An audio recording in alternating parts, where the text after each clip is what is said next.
Maria Madalena é historiadora, eu sou bacharel e licenciada em História, pós-graduada em História Colonial, com ênfase em regional, sou mestre em Desenvolvimento Local e me dedico muito à questão do patrimônio cultural.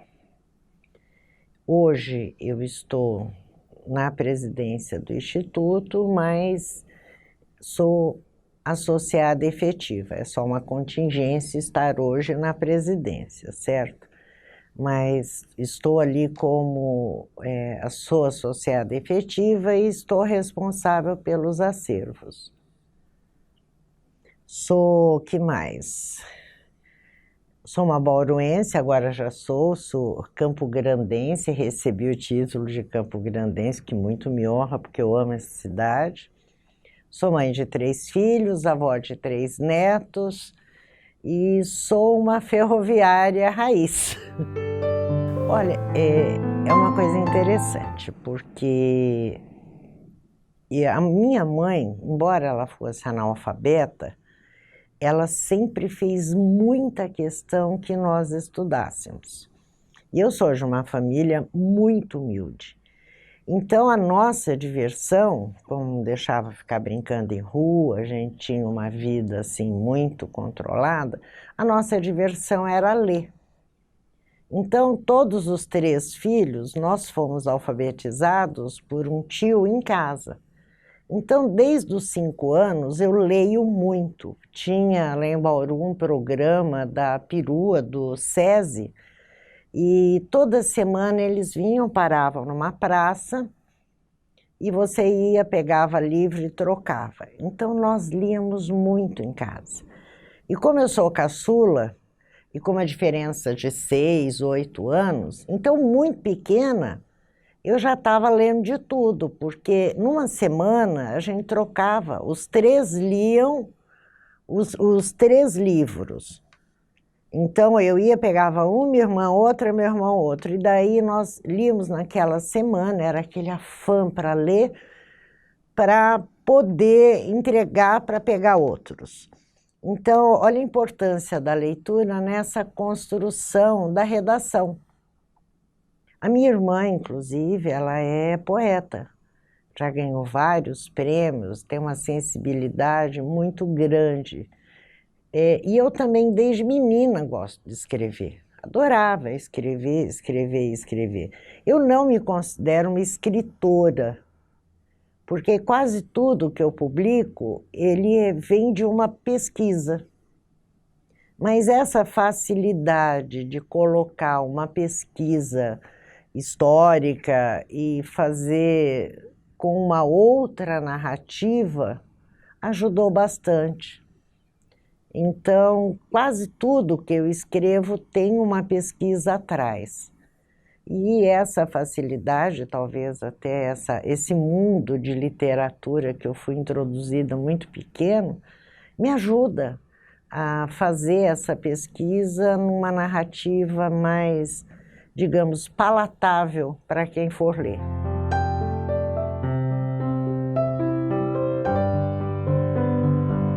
Não, nenhuma. Nenhuma. É aquilo que eu disse, como eu já venho, tem sempre uma pesquisa atrás, e a pesquisa ela não tem sexo, né? A pesquisa é para quem realmente vai fazer tudo. Eu nunca tive nada que me dissesse, não vai fazer. Não, fui fazendo, acho que foi bem natural.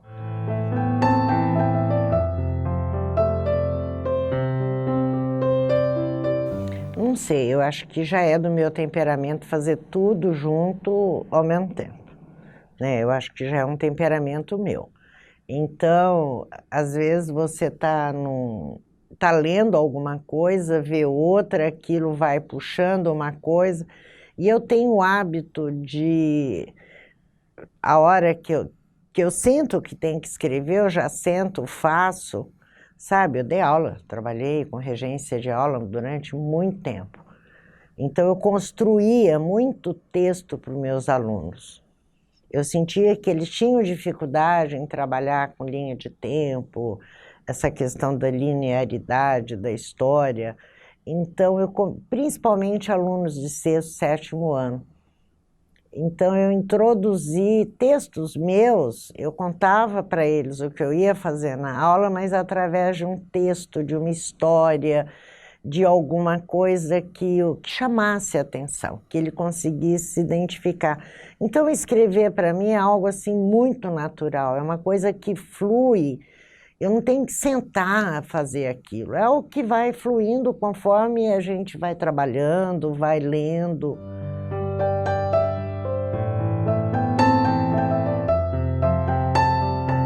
Bom, em casa, é história da leitura, não sempre lemos demais.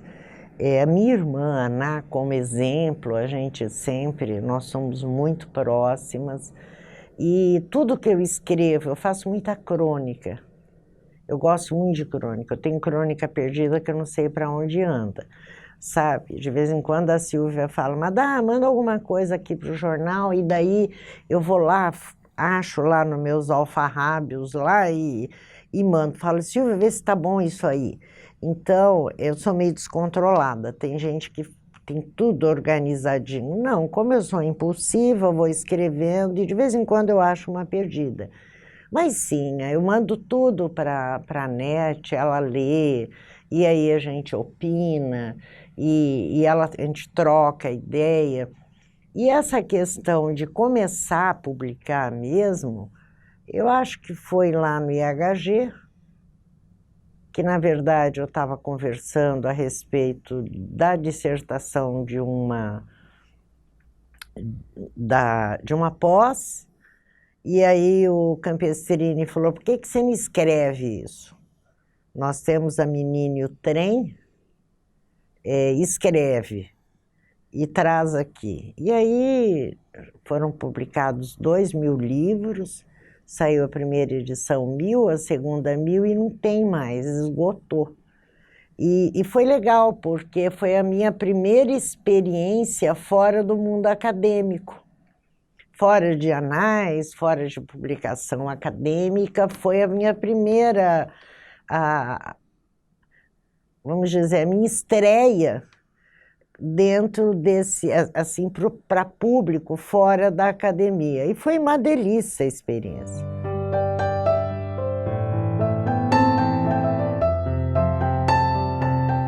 Muito, muito. Quando você escreve escreve para o outro. É como se você estivesse adquirindo, cada um que lê teu livro, inclusive quando ele critica, porque amigos criticam, você está conversando com o outro, é um diálogo com uma pessoa que não está presente ali com você.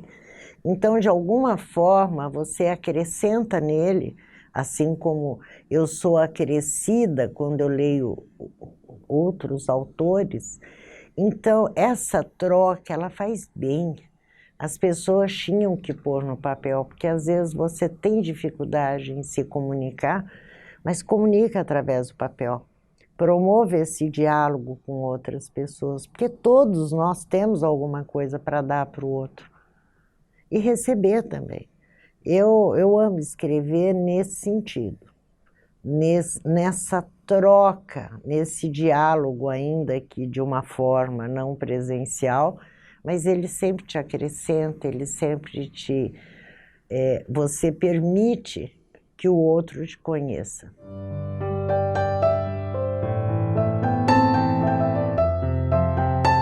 Olha, eu falo que eu fui, de certa forma, privilegiada, porque o meu trabalho me permitiu fazer um trabalho solitário. Então, eu acredito que eu tenha produzido mais, sim. Talvez até na área da pesquisa, porque durante todo o tempo da pandemia, eu não fiquei trabalhando em home. Eu fui para o instituto. Nós só tínhamos uma controlada a frequência de pessoas, mas eu não parei de trabalhar. Eu acho que peguei 1 ou 2 semanas só do lockdown mesmo, quando tudo parou. Mas aí eu ia para o instituto, ficava sozinha ou numa área mais restrita, mas trabalhando. Então eu consegui colocar muita coisa, muita pesquisa e mexer com acervos que estavam parados por uma questão de tempo. Eu continuei produzindo normalmente, talvez até mais.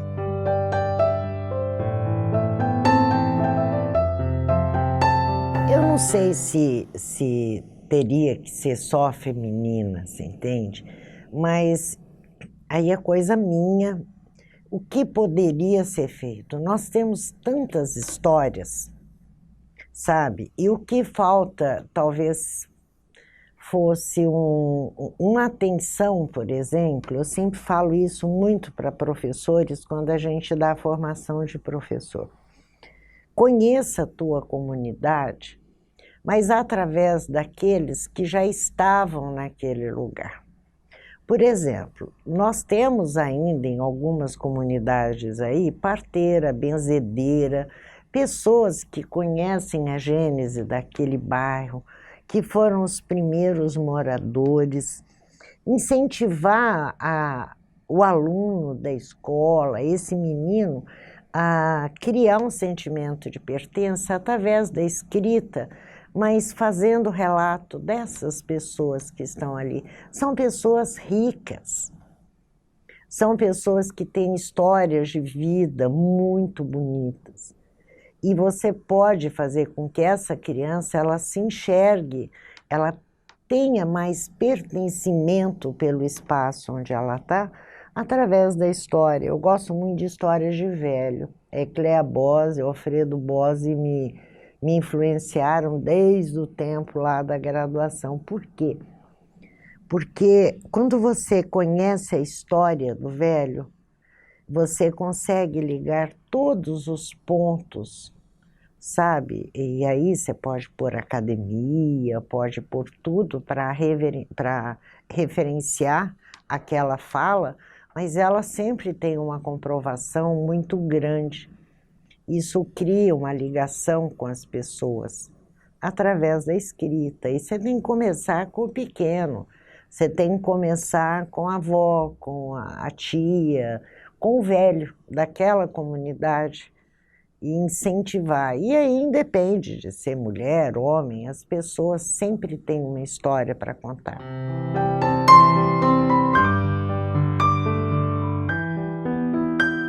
Solta. A gente tem muito medo da crítica. A gente sempre tem muito medo da crítica. Uma vez o Campestrini falou para mim uma coisa que me marcou. Ele disse: escrever é colocar a sua cara à tapa. Dentro daquele jeito dele, ele me falou uma grande verdade. Porque quando você escreve, é aquilo que eu disse, você está dialogando com a outra pessoa. Isso não quer dizer que ela concorde com você. Então, escrever é, sobretudo, esquecer a crítica e entender aquilo que você fez como uma doação. Olha, eu estou me propondo conversar com você. Se você não concorda comigo, vamos continuar conversando. Sabe, tem que se soltar. Olha, faz um bem. Sabe, solta. Tudo que você escreve, você de alguma forma viveu ou ouviu. Isso é certeza.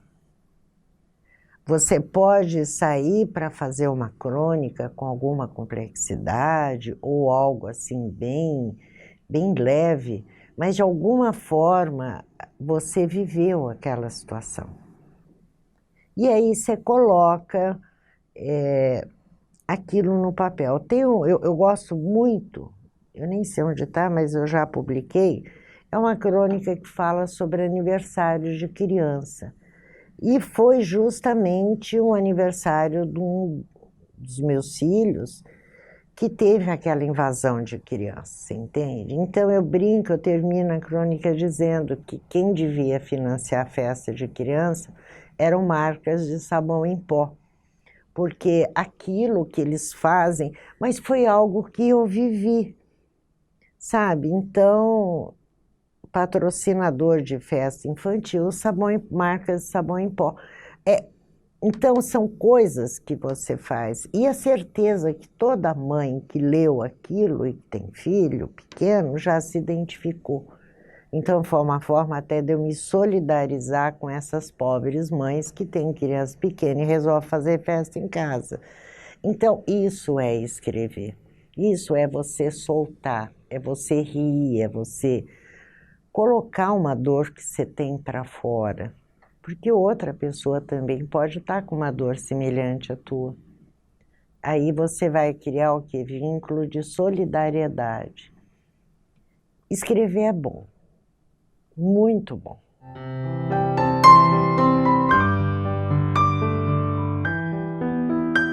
Nossa, eu fiquei surpresa, sabe? Até porque me ligaram perguntando quantos anos eu tinha. Eu falei, bom, então deve ter várias antes de mim, né? Mas aí, de repente, eu vim logo. Isso quer dizer o quê? Que nós temos bastante gente jovem escrevendo, graças a Deus. Mas realmente é uma homenagem, sabe? Eu fiquei muito contente, até por conta de que a gente está vendo essa valorização das nossas escritoras. E nós temos grandes escritoras. Nós temos pessoas, assim, de muito valor aqui na literatura. Eu troco muita figurinha com a Raquel, gosto muito daquilo que a Raquel escreve, da Silvia, a Verinha. Nós temos muita gente escrevendo coisas fantásticas. Gosto do trabalho da Mara, quando ela faz ela faz uma literatura. Meus netos amam os livros dela, sabe? Ela fala do Pantanal com uma delícia para a criança.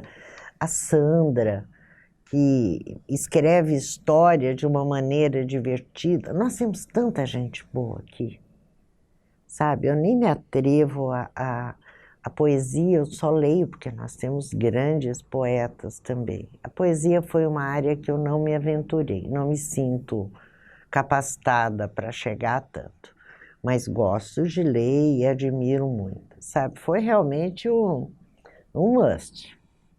Então, esse aqui, A Menina e o Trem, ele é o resumo do resumo de uma dissertação que eu defendi na Federal, lá em Aquidauana, da Regional.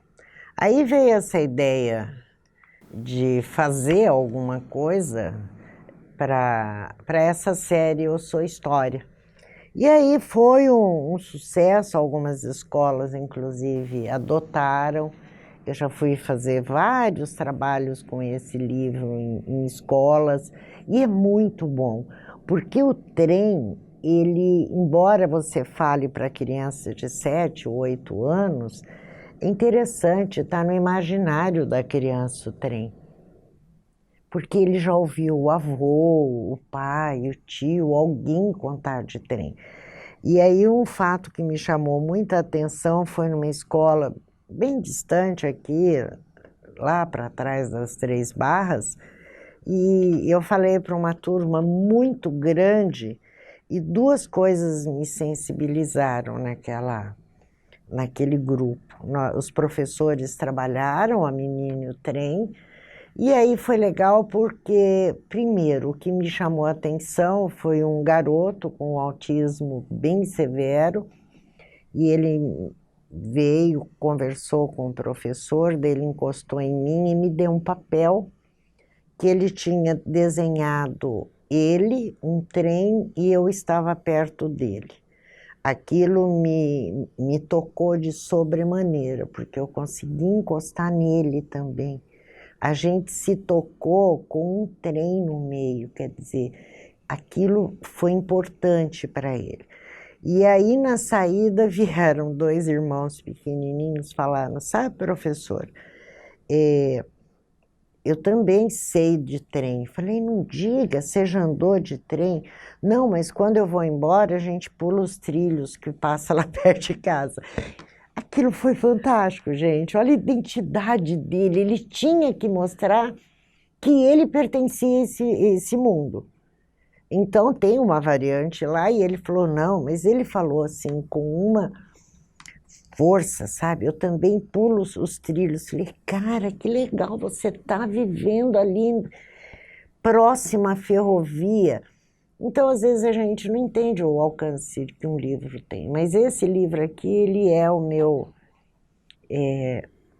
xodó, vamos dizer assim. Quem sabe um dia eu consiga aumentá-lo e reeditá-lo. Esse aqui, ele tem uma história bonitinha. E é aquilo que eu te falei, você vê como a pesquisa, ela te provoca a escrever. Eu tenho muita amizade, muito carinho pelos febianos, que são os pracinhas da Segunda Guerra Mundial. E tem o seu Agostinho Mota, que a gente brinca, que diz que é o nosso grande ditador, ele está hoje com 98 anos.